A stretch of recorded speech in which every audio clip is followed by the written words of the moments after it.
Man-made বন্যা ঘাটালে গিয়ে বললেন মুখ্যমন্ত্রী মমতা বন্দ্যোপাধ্যায়।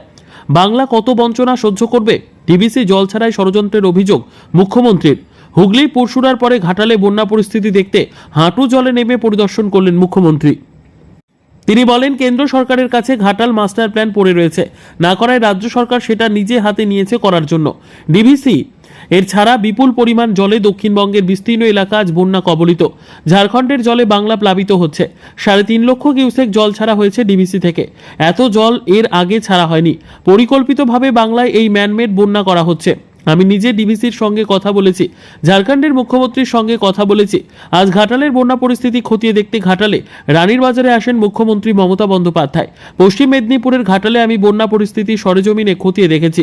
বন্যা দুর্গত মানুষদের সঙ্গে কথা বলেছি। আগামীকাল যাব পাঁশকুড়াতে। বন্যা পীড়িত মানুষদের যে কোনো দরকারে আমাদের সরকার তাদের পাশে আছে।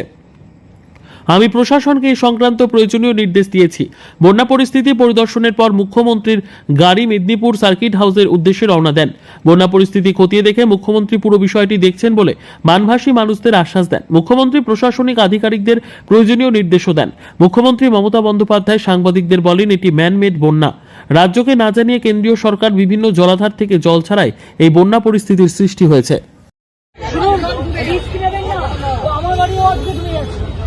আমি কলকাতায় থাকি, আমার বাড়ির পাশে গঙ্গা আছে। এত জল কোনো দিন ওঠে। 1998 সালে 99 সালে একবার এসেছিল, কিন্তু আমাদের জেলাটা বাড়ির গোলাটা সবচেয়ে উঠছে। সেখানে আমাকে এক্ষুনি খবর এলো যে পুরো চিড়ি বেঁচে গেছে।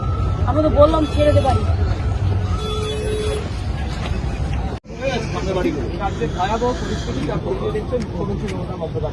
সব বাড়ি ডুবে যাচ্ছে।